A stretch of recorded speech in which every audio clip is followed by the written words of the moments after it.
Warning: the following video contains strong language which may be offensive to some viewers and/or inappropriate for children. The content within this video is intended for mature audiences only.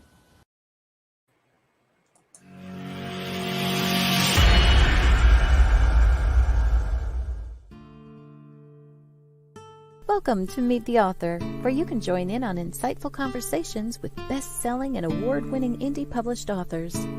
Your hosts today are Rob and Joan, who themselves are indie published authors, book publicists, and paranormal investigators with Tampa Bay Spirits, based in Tampa Bay, Florida.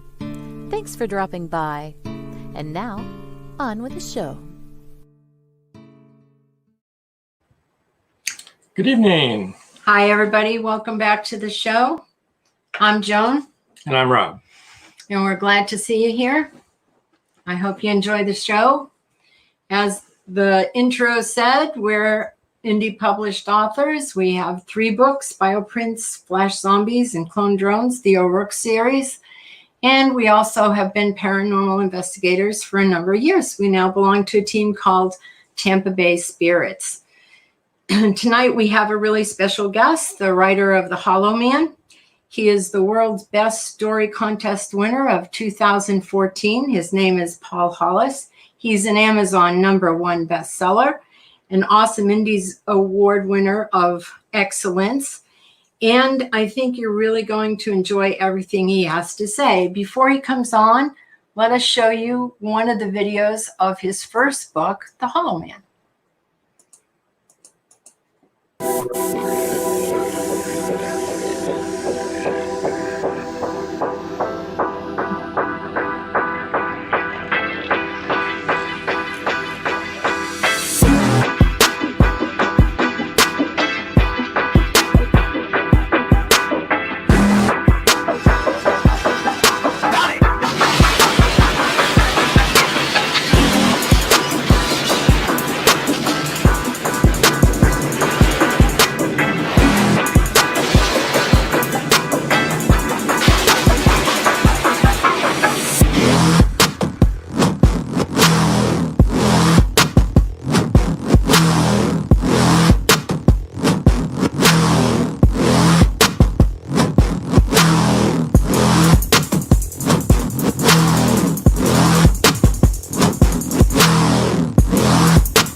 That was great.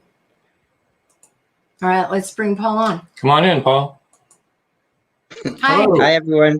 Hi, Joan Hi. and Rob. Thanks for having me. Thanks for coming. We're so glad to see you here. Oh my pleasure. goodness. My We need pleasure. to Always do- exciting. Always excited We've to got be a with you. bunch of people here to see you. My goodness, we've got Sue Pearson, Barbara Duffy, Hennison, Ted. Hi, Ted. Ted's Ted. our boss. Let's be really nice to Ted. Trish Pipkins. Tricia sent us sorry. Oh, Trish Santasario. Yay. Dom's mom. Thanks. Yeah, Dom's mom. Sorry, Trish. That's your claim to fame. Wayne, welcome back, Stinnett. man. Well, welcome back. Wayne says, you want to put that comment up? Maybe. Cool video, Paul. Can you see the comments, Paul? I cannot see them on the right here, but I do see the one underneath you guys here. Oh, okay, we'll throw them up. And I think our niece Jennifer is here because, and Jillian Thrillian is back. Hi, Jillian. Okay, Paul, yeah, all right. I'll stop looking at all of that and I'll pay attention to you. So good to see you again. How are you doing tonight? I'm doing great. Yeah, always good. Doesn't help to complain anyway. You want to tell us a little bit about your books? Yeah. So the Halloween series actually is based on some current events. Let's say some true current events in the early to mid 1970s. And the books actually chronicle some of my lesser known adventures during that era. To make a long story short, I was actually approached by a guy while I was digging ditches for the uh, Peace Corps in Eastern Africa, a place called Tanzania, during the monsoon seasons. Um, so, yeah, he said, "Look, I think you might be wasting your time here. I've got something better. I've got a better offer for you." So, what that offer was actually to tour Europe on somebody else's money, and just kind of hang around, and then they would ask me from time to time they would hear something and they asked me to find out more information about a guy who knew a guy who knew a guy who knew somebody's cousin who thought they heard something about terrorism, this sort of thing, and and they would want me to research the people, the plans, etc. And that was back at a time when there were no cell phones, no computers to say, no personal computers anyway. Um, and so I had to go to a lot of libraries, a lot of churches, but I kind of looked at that thing called microfiche. Some of your older viewers might know what that is, but some of the kids may not. It was it's just a kind of like a blueprint, kind of a black and white kind of a negative sort of thing that was able to photograph newspapers and periodicals and books and whatever else was on there. That was our internet of the 1970s. So that was what was supposed to happen. I was supposed to get this information and then turn it over to the professionals who would resolve the situation, let's say, and try to prevent any of this terrorism from coming to our shores here in the United States. So, but that's what was supposed to happen. But being young and impulsive and stupid and arrogant and frivolous at the same time, it didn't quite work out that way. So I got into lots of trouble here. Let me tell you a little bit about what was going on at the time. The terrorism was just starting to come back in full force after years of kind of being all about to sort of well, let me set the stage for you. In the old days, let's call it the old days of the 60s and before, when terrorism came about, it was about one person, one idea, one thing that and what they would do is they would shoot or kill or somehow blow up. As it turns out, that got much more popular than shooting people at the time. They would blow up at one particular politician, let's say, but they quickly learned that politicians were kind of a dime a dozen. It's like you kill one and they're going to replace them with two more. Just as idiotic. So what they fell back upon was something that really hit the hearts and souls and minds of normal people, and that was uncontrolled explosions, let's say, and it went after our children, basically the innocent people, women and children and men who had no idea about politics or ideology or anything like that. But that got our attention really quick, and especially in the surveillance areas in U.S. Foreign Services. It got their attention real fast, and they wanted to know more about it so that they could stop it from coming here, basically. So I was kind of like the guy in a red shirt. If you're a Star Trek fan, I was. You aren't anymore, are you? But they didn't tell me that script. It wasn't written into my script at all. But that was basically what I was. It's like, if I got caught, captured, killed, all deniable, etc. But the upside was I could go to any American Express office in Europe and give them a special number, and they would give me money, and I could see Europe and do anything I wanted to. Now, folks, don't try that nowadays because you won't be able to.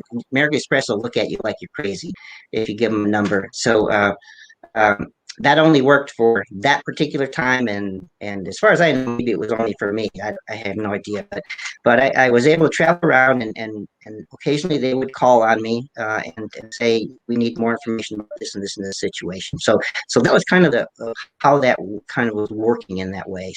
And that's what the books are about. The first one is about a terrorist who was plotting really was trying to figure out ways to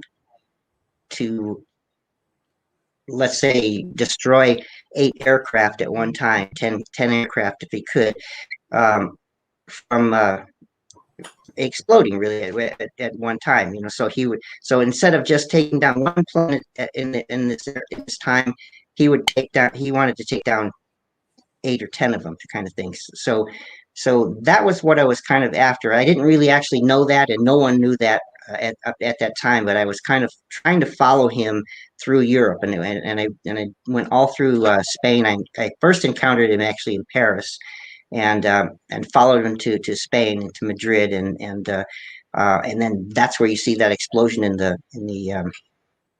video there, and so that started really a chase across Europe, back across Spain, and into France, and eventually up to Paris to at the end of the story. But Did you have anyone with you at that time?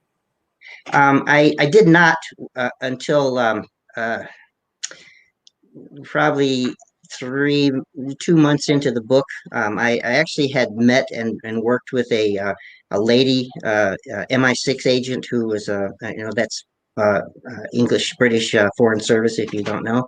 And she was actually a bit younger than me, but much more mature and level-headed. So in the end, she literally saved my life probably 10 or 12 times, and there's one sequence in the book you'll get to where I am in a knife fight, and I actually got my hand really badly cut, and I don't know if you can see that scar there, but there's a scar right here that's from a knife fight that was in the middle of the book somewhere in there, and Zita, the female lead in the book, is saves my life eventually there as well. But yeah, she was with me then ever after that sequence there. So about a quarter into the book, she shows up and starts saving my life and that sort of thing. So, but yeah, so got that. So let's see. So you might want to figure out how I got to Tanzania in East Africa when I was in my early 20s. Let me go back to when I started college. I actually started college in 1967, the end of 67. I think they might like to hear what you did when you were 5 years old with your dad. Yeah, do a little bit on that. Okay.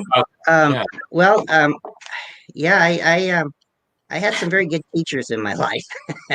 Some of it stuck, not all of it stuck. But my father was an entrepreneur, let's say, in Alabama in the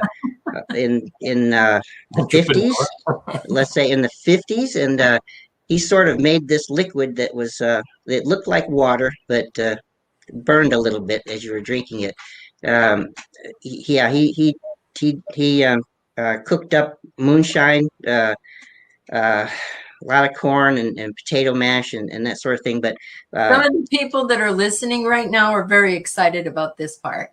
Okay, so you could send them the recipe. Yes. Yeah. Oh, I was about. I actually probably still remember how to do that. But anyways, I came in because I was so small at 5 years old that I could get underneath the car. So what my dad concocted was he filled the gas tank with the moonshine, white lightning stuff, and we we would drive the car, so there was nothing in the car to when he was going out selling it. And so what I had to do is get underneath the car and under the gas tank actually, and turn this little.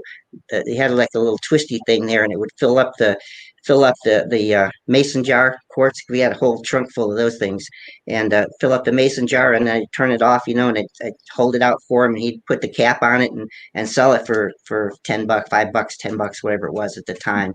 And so yeah, it was quite an interesting time. Whenever we were stopped by the revenuers and those kind of guys, they actually never found anything. But what it did was actually that since we were burning it in the car, it was like 110 octane fuel, and so it destroyed the engine about every 3 weeks. We had to pull the head off and reseat the valves. So I got pretty good at some mechanics is mechanical things with cars as well at that time, and which helped me later, by the way, to steal a few cars in Europe. So that was another interesting. Yeah. For that. Yeah. So I learned from all kinds of teachers. So That's what I'm saying. And also, don't you like to say that 80% of these books are 90% true? yeah, that's my favorite saying. There are a couple of scenes where I sort of made up because I'm not in those scenes. But I should say the main character's not in the scenes. Um, so yeah, I mean there are a couple of scenes, especially with the bad guy. I had to make up some of his stuff there, but most of the rest of it is as true as I could remember it. As far as conversations went, and locations, and what was going on with cultures and classics, and everything that was going on around me at the time. Yeah, so they're pretty well true, and yeah, I mean I've just had one lucky life, so Yeah. and that was the first of many. So I'm up to like 6 as a cat goes, but I figure I've got a couple more lives to go. But back then, so back to college then. Yes. So Yes. I get into college, and instantly I fell into this subculture that basically really reshaped my reality, probably literally a little bit more than I wanted, but certainly figuratively.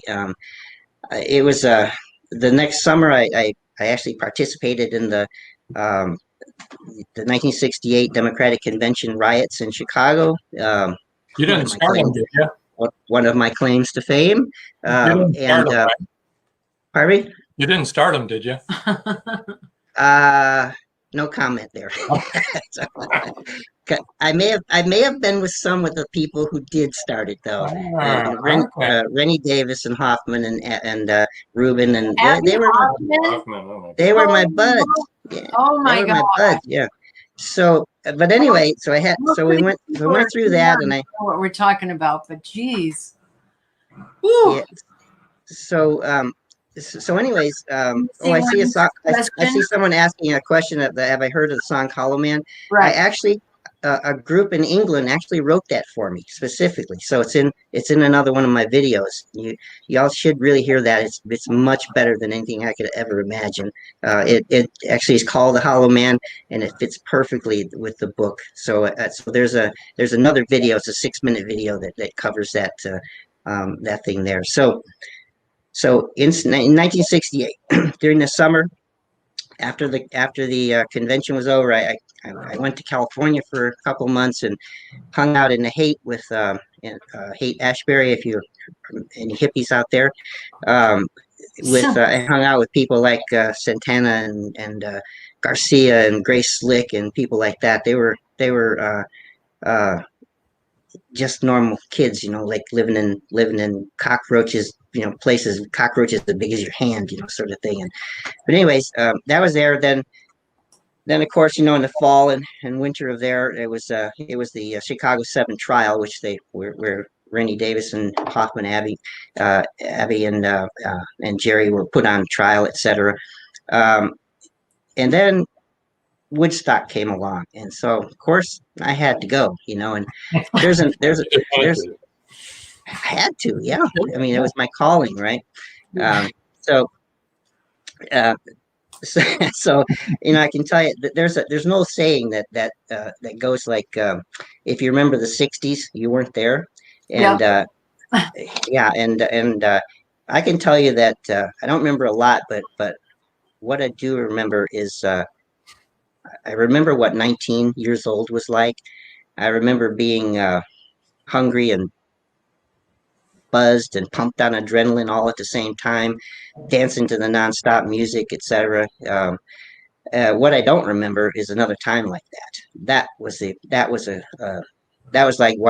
like seeing Mickey Mantle hit a home run, sort of thing.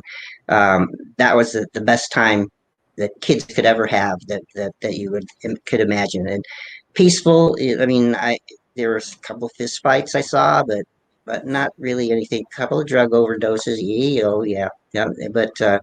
Um, but it was a fun time. It was a so many things to remember there. So having gone to school to my major was stay out of Vietnam, by the way. After Everyone majored in that at that time. so after that, I graduate, and my dad he says, "Hey, nice job. You want to join the FBI?" Right? I mean, and I said, mm, it sounded good, but I was like, okay, I would have been a hypocrite by trying to stay away from holding a gun for 4 years in college, and now all of a sudden he sends me over to Quantico, right? So I said, no, okay, I'm not going to do that right now, and so I joined the Peace Corps, and they sent me down to this place, Paintsville, Kentucky, somewhere down there, for training. And it's just off the Cumberland Plateau, if you're familiar with the area, and just a stone's throw probably from West Virginia, in the lost world of West Virginia. And so about a week into that training, I figured out, man, these guys aren't kidding. So along came this opportunity to go to Africa and help out there right away. And I thought, well, lions and tigers might be a little more preferable um, to the dinosaurs in West Virginia, sort of thing. So because I had never been to West Virginia at the time, so I didn't know what it was like. I thought they still had dinosaurs. So I get there, and it's monsoon season. They give me this flat nosed shovel and said, start digging here, and within 2 days, I was up to my knees in mud and some kind of animal excrement, and and I didn't know if it was raining hard or if I was just crying. So and a couple weeks later, this guy showed up, and he says, "Hey, I got something better for you. You want to do that?" And I thought, "Hell yes, I do." Is it dry? Is it dry? And is it and something there? And he's always said, "Oh yeah, it's way better. Think about this." And so they gave me about a month's training with because they were in a hurry. They gave me about a month's training with a Marine Corps. Actually, the guy taught the early SEALs. They were known as UDT at the time, I think, way back then. But the Marine Corps actually taught the Navy how to be SEALs, basically. So anyway, they gave me one of those guys, and I was wishing I was back digging ditches a lot quicker than you could imagine. Because he was relentless, but he taught me some things to save my life a few times, and then they sent me to live with an Italian survival team from their special forces in Italy in the mountains of Italy to do survival training. Not sure how they thought that was going to help me in Europe, because I had a whole different plan for Europe. But yeah, I learned how to eat grasshoppers and learned how to strip bark off of certain trees and eat that, and also tarantulas. They by the way, they do taste like hairy chicken. So if anybody's interested in that, but catching them and killing them was not my favorite bit of advice to anybody there. So because they can jump 15 feet, by the way, if you're afraid of spiders, do not go around them. So anyways, then I got to Europe, and there was the story of the Hollow Man, and the second book is is called London Bridge is Falling Down, and that happens, of course, in the UK and Ireland. The whole thing about it there, and that was all about the bombings of the IRA and the premises there. They had the NSA had heard some stories about there being a list, a hit list, basically of people, places, things that the IRA and other folks were going after. And so my job there was to really find out if that list was real, and if it wasn't, et cetera, sort of thing. And it actually turned into something way bigger than that. And so that's what that story's about. And the third one, which is coming out hopefully in early spring, is going to be called Surviving Prague. And knowing me, you'll appreciate that title. I was trying my best to survive all of this stuff, but that one has me. Actually, at the beginning, at the real beginning, Zita, the MI6 agent, she's actually accused of murder behind the Iron Curtain in Czechoslovakia, Prague, in the early 70s, and so I broke into the country.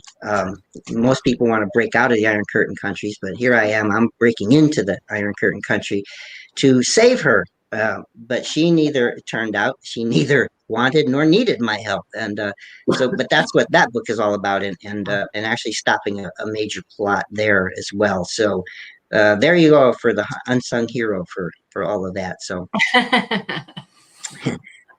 Okay, well, we're going to need to take a break here for a minute. Commercial break. Commercial break, a word from our sponsors or whatever.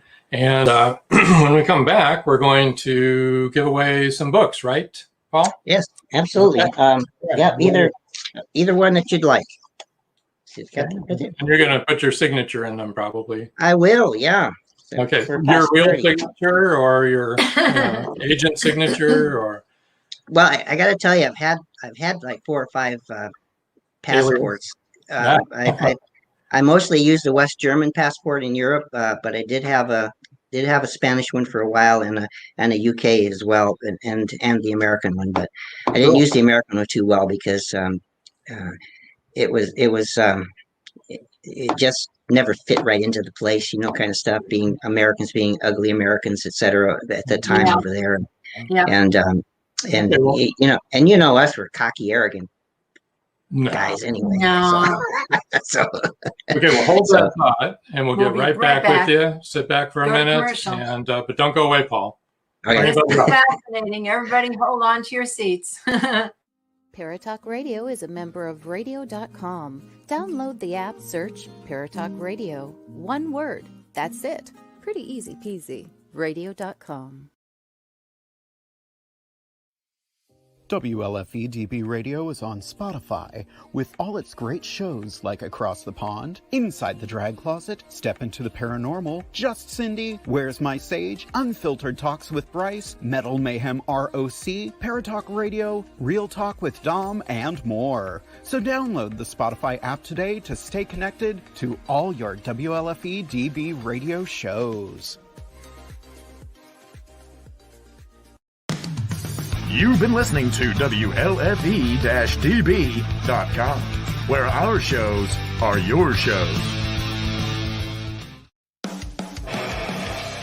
Hey guys and dolls, this is Casey DeVille, the better half of DeVille Inc., Baltimore, Maryland. If you're ever in Baltimore, stop in and see me and Tony. Invisible Bree, 5920 Eastern Avenue, Baltimore, Maryland, 21224. Give us a call if you're in the area at 410-400-9641. Or look us up on the web at DeVilleInc.com. DeVille Inc., where we specialize in you.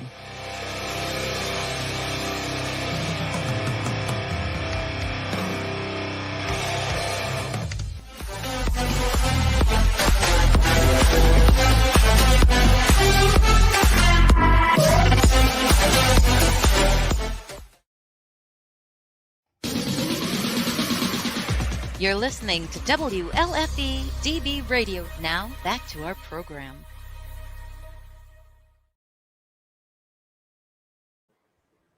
All right. Hello, we're back. Well, as promised, here we go.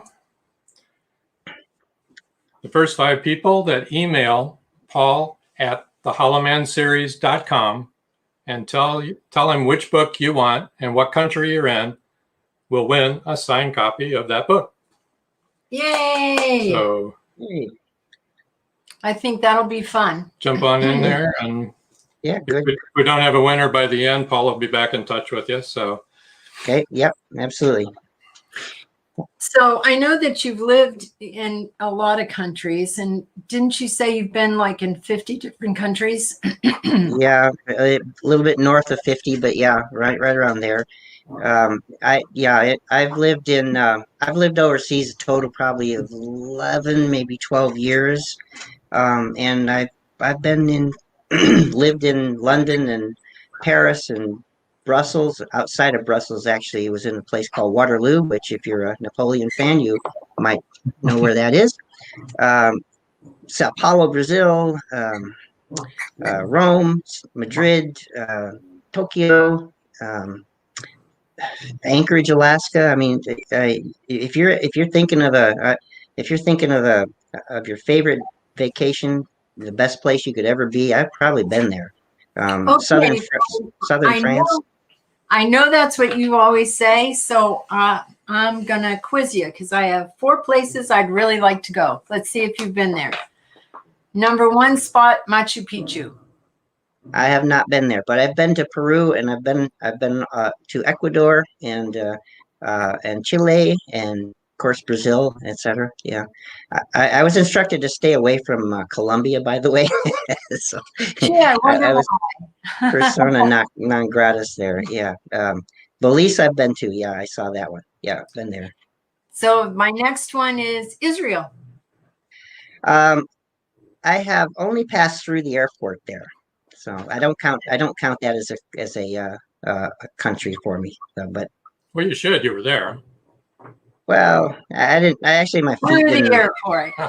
Yeah, Okay, airport's not. That's like the movies is like wait, where we're going back to the airport. I've been there. I want to see the city, right? So yeah, Right. I didn't see much of it there. So. Egypt. Egypt, absolutely, yeah. Been to Cairo, of course, Alexandria. Yeah, that one didn't make it into the books, yeah, but I've been there. Been to New Zealand, yeah, absolutely. Beautiful, right? Oh my gosh, yeah, breathtaking. That's one of my favorite places on earth, yeah. Yeah, we wanted to immigrate there, but we didn't. We stayed here, decided to be Americans. So I'm on a losing streak though. So what's your next one?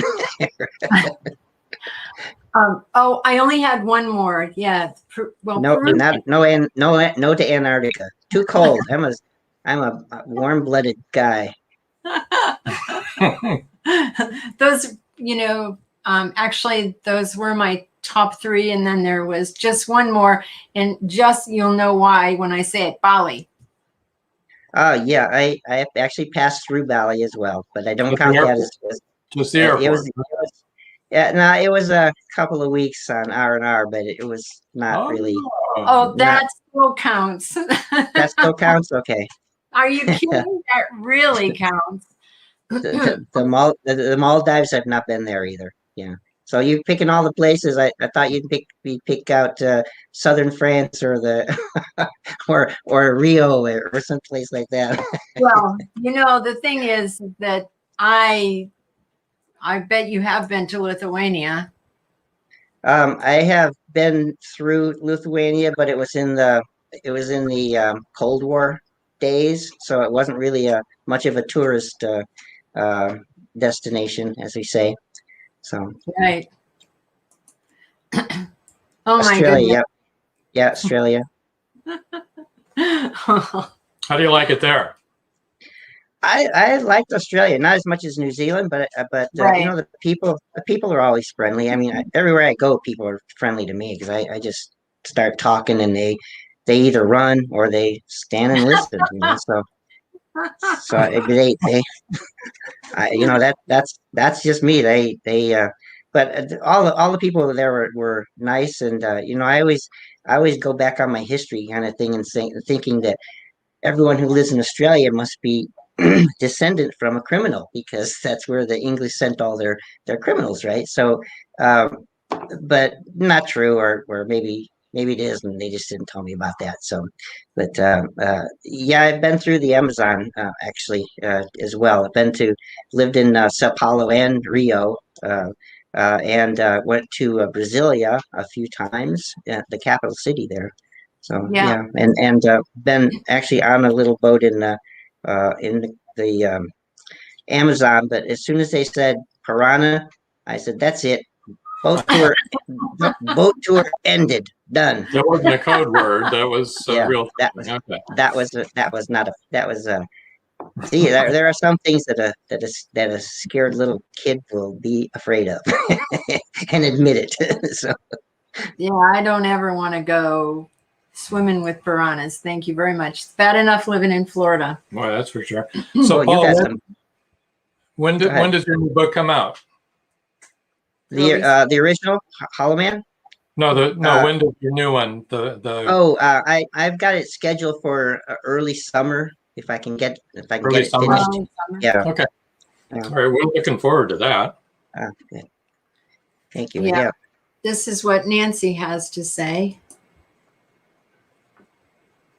Oh, thank you, Nancy. I have always tried to go new places and be places where you wouldn't actually know, because I actually um, thrive on understanding people and their cultures and their political views and all of those kinds of things that make them tick. And it turns out that they're really not all that much different than anybody, really. I mean, they I mean, everybody has got that, but actually, getting back into the books though.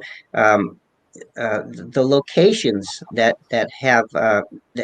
are settings within your book are, to me, are one of the two most important things to think about, because every character then within your book is then bound by location, the setting, the people around him, the streets, the street signs, whether it's a language you can speak, whether you can't speak it, a conversation between two guys in, let's say, an Italian restaurant in Jersey would be much different than two guys talking in an alley and behind the Iron Curtain in the 1960s and 70s, right? So location is really important to have.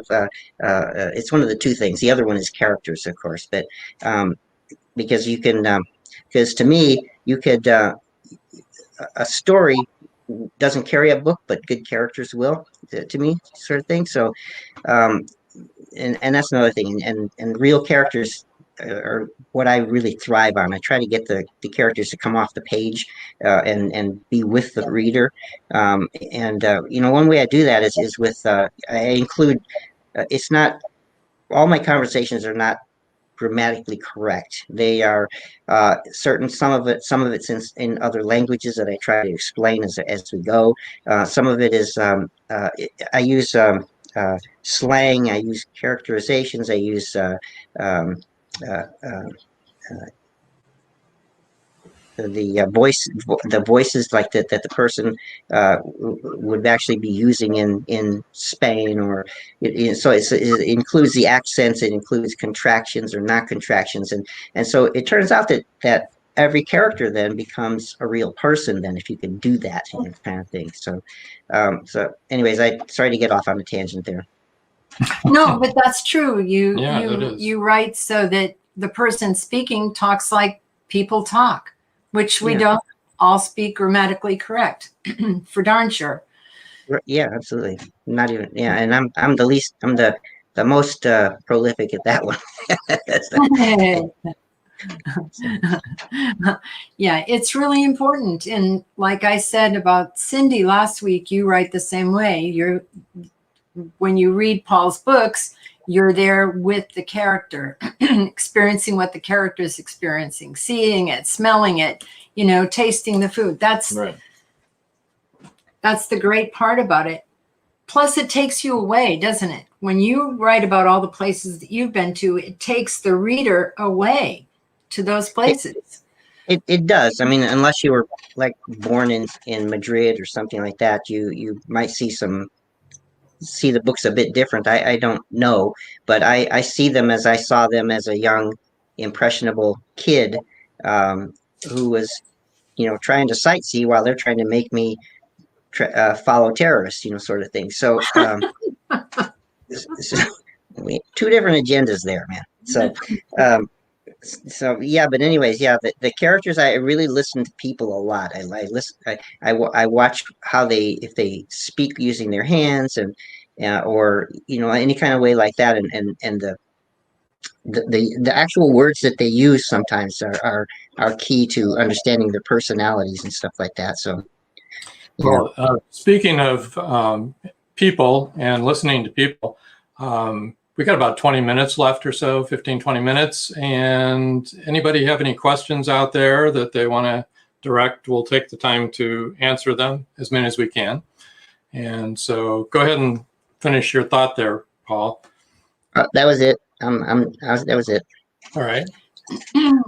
So you see what Nancy Lee has to say. I love hearing about locations. Absolutely. It's the base. Traditions and cultures come from that. It's a different world for some people. I can't wait to read some of your books.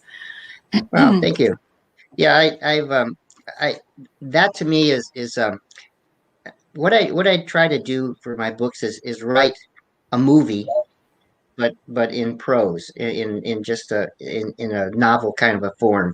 And so I want you to actually see, as a reader, see and feel and touch, and as you said, Joan, be there with that, holding hands or experiencing when I was talking to dead people, for example. I won't give too much away there, but in the first book, there is I'm pretty well convinced right now they were dreams, but at the time it was certainly a real little girl. So I mean, you just have to go with people, and people will drive your story. They change your story, actually. So, well, people that know me will tell you I talk to dead people. That's true. Well, see, there you go. See, so you may have been. Trish Pipkins has a question. What place in the world do you think is the most dangerous right now? That's a good question. Yeah, I thanks to a few of our predecessors, I think probably, to me, North Korea is probably not the most fearful right now, but they're learning, and they're learning fast. I would say that the Middle East, because we keep poking it, and we don't really know enough to leave it alone, because they're trying to change 5,000 years of history into our own ways, kind of stuff. And really, the reason that we fight any war is for resources. Basically, you can go all the way back to our American Revolution, and every one of them has been on resources. From this is our land now, right? Is in the Revolutionary War, all the way up to, well, there's probably some oil in South Vietnam.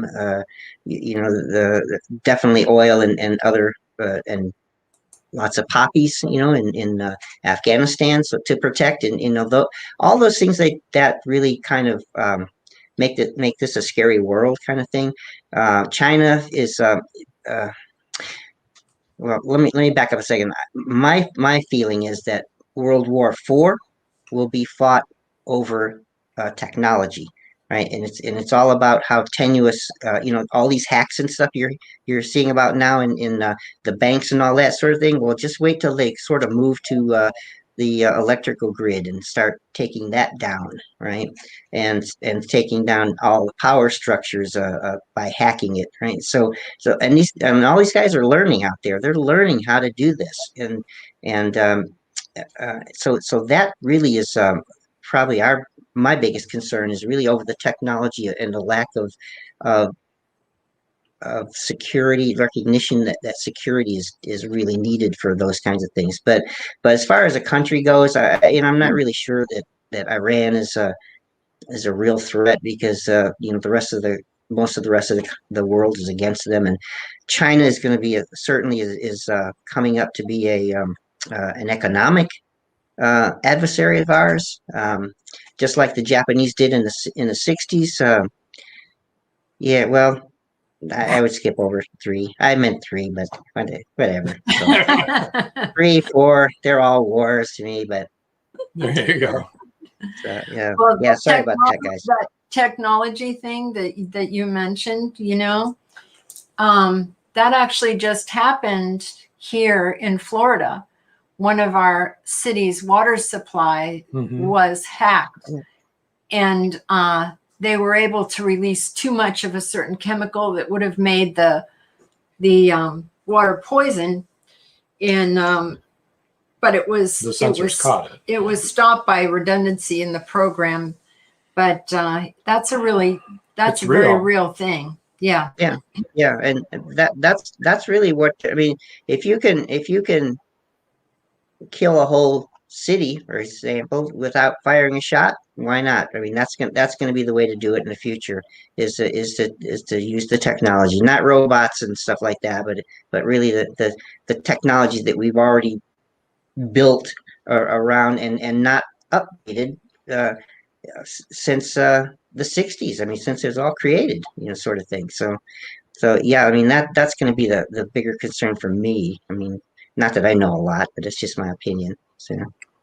Well, I think you've been out in the field more than any of the rest of us, as far as I know. Some of you might be secret agents out there, and I am not, never have been. So, you had boots on the ground, as they say. Yeah. I wore out a few of those. So, for sure. Did a lot of walking in those days, So yeah. That was before Uber. It was before a lot of stuff. I mean, you're talking way back when I was young, even. Yeah. Well, good to know. Thanks, Trish. Glad you're not a secret agent or a cat. Right. Any more questions out there? I think that's an observation. There you go. Live off the grid. Yeah, which is interesting. I actually have helped a very dear friend of mine, partner in to create a book called the Endangered Earthlings Handbook, which is all about living off the grid and what's happening with the world and climate change, etc., and where we've come from millions of years ago, right on up to the current, and how to live off the grid and minimally, basically, right? So, yeah. So if you're interested in a good book, pick that one up. It's by an author whose name is Pamela Erickson, and you can find that on Amazon as well. And also Indie Book Source. Yep. She's on Indie Book Source. And so is Paul. So Paul is also. Paul is one of the founding members, actually. Yeah. Oh, really? Yeah. Well, really. Thank you. I think you were with us before we were even Indie Book Source, when we were just, promoting everyone for free. Oh, I didn't remember that. So that's pretty cool. Now we charge. And rightfully so. You do a great job. Absolutely great. Thank you. It's our pleasure. We enjoy it. We enjoy all of our authors, actually. Yeah. So have you, do we have any winners yet of books? So can you let me just get over there real quick and see. Without disappearing. Don't disappear. Am I disappearing? No, don't disappear yet. Let's see. Do I have? Yeah, I think I have a couple here. Yeah, couple. Well, where am I at? Here, I'm back. Okay. Yep, I think I have a couple. So that's good. Great. That's great. Let's see. So here, let's see. There's a question here.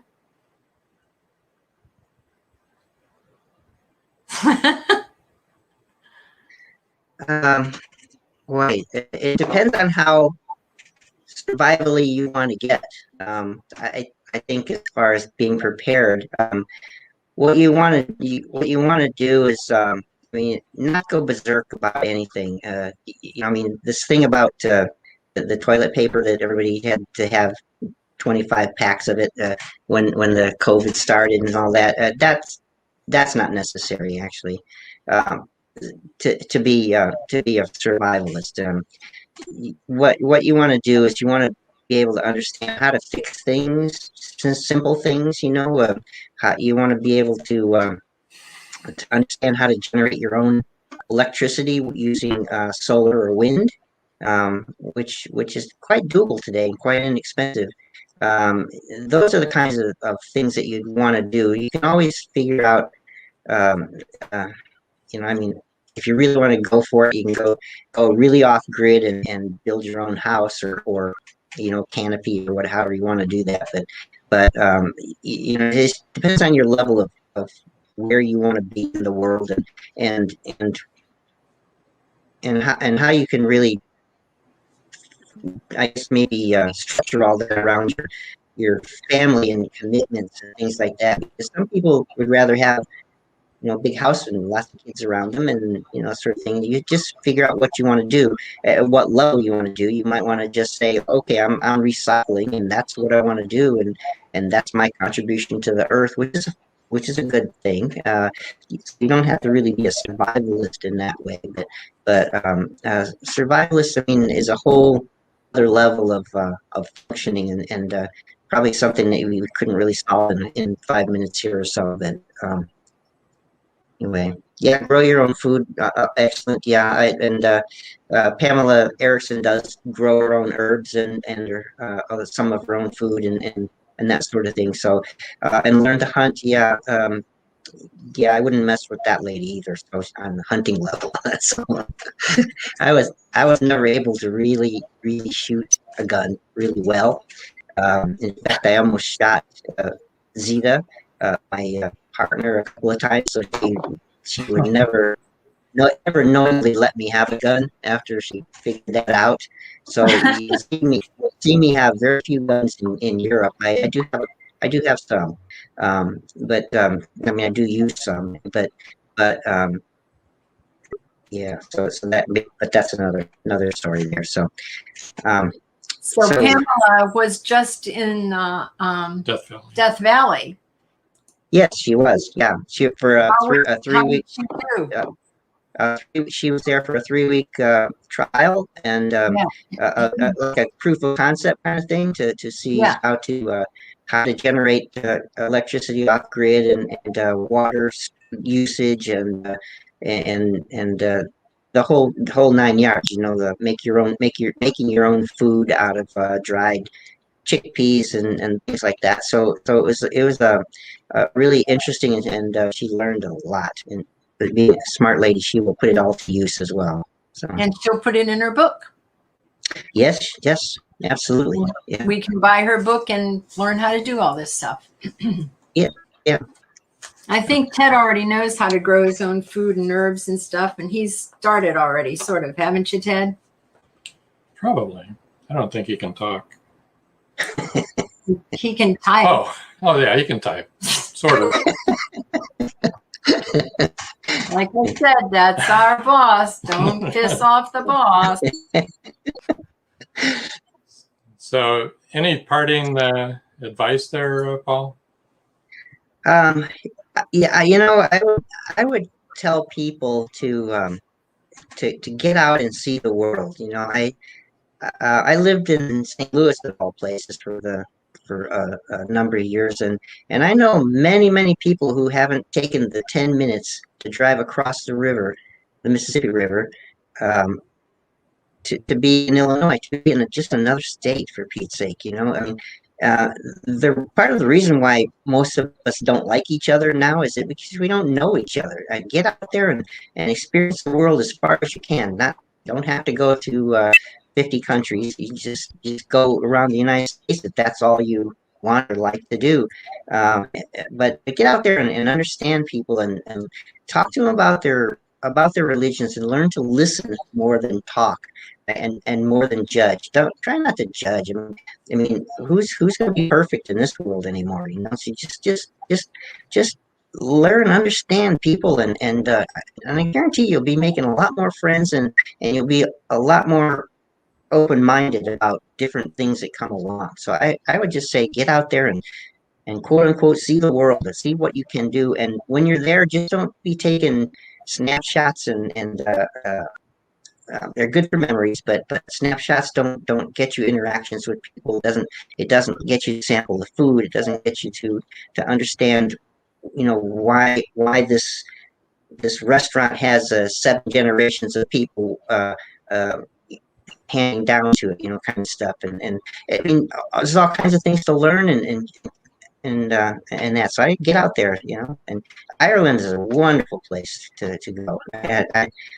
I spent many years and many in many disguises as well. I had in those days. So, well, I just have to say I agree with you 100%. I lived out of the country for 3 years, and it taught me a lot. And I really believe we need to respect what everybody else believes, because there are many different cultures, very many different belief systems, and we don't have to agree with each other. We just have to respect what each other thinks, because it's valid. It's your belief system. You can believe whatever you want. You know what I mean? Yeah, I agree. Agreeing with people is never a good thing to go on. Never based on anything, because you're always going to be, everybody's individual and everybody is got their own thing. But if you just stop talking and then start listening more to people, I mean, that's what you have to do on social media anyway. So you're already trained to do that, So it's like you have well, there are 2 types of people on social media, right? Let me just go off on this tangent here. There's one that has the 5 million followers, and they follow 3 people, right? So that tells you right away that look at me, it's all about me, right? Right. I don't care about you. And then you see the people that have well, like me, I have 80-some thousand followers on Twitter, but I also follow 75,000. So Yeah. it's all about interactions and understanding and learning, and everybody's, if you stop learning, you're starting to die, kind of thing. You have to just keep learning and learning and learning, and because you're going to find something interesting. If you pay attention, you'll find something interesting to you. And that's what you need to do as far as is out in the world and kind of thing. So I just saw someone that said, "Did I win on the thing?" I don't want to go away from. I got lost, I guess, before when I switched my screen over. So this guy right here is the one that said it. I will let you know as soon as I can do that. And I'll just say, if you sent me an email, I'll get you a book. Well, thank you. There you go, Dom. That's You're a winner. So you can relax, Dom. We got you covered. Paul, thank you very much for joining us. This has been awesome. It has. It's great getting to talk with you and hearing all your experiences and everything. You haven't heard most of them. So well, maybe you have me can back sometime. Have me back sometime, and I'll tell you about Indonesia and Kuala Lumpur. Sounds great. Okay. So, we have Dominic says, yes, have you back. You want to join us next Wednesday, everybody, March 3rd. We're going to have a double feature, mystery authors. Our guests are going to be Gerald Darnell. He's the author of the Carson Reno series. And Michael Stephen Daigle of the Frank Nagler series. Do you know mystery them, Paul? series. And, I do not. Only through Twitter and Facebook. Yeah. You can find their books on Indie Book Source. They're also authors there. And then we also want to encourage everybody, if you enjoyed this show, that you'll probably like a lot of the shows that are on WLFE DB Radio, DB Radio.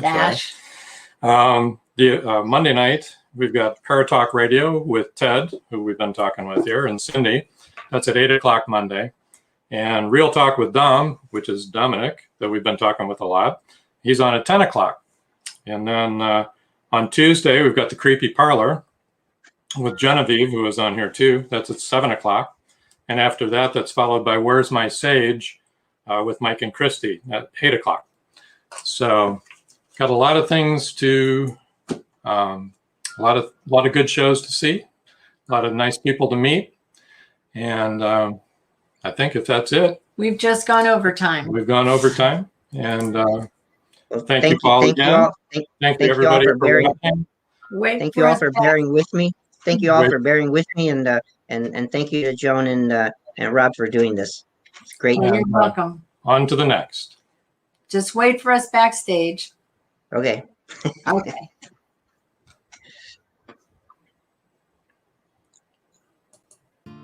Thank you for joining us here on Meet the Author. Make sure you stay up to date with our show by clicking like, follow, and share. And you can find us on Spotify, iTunes, and more. See you next time on WLFE-DB.com.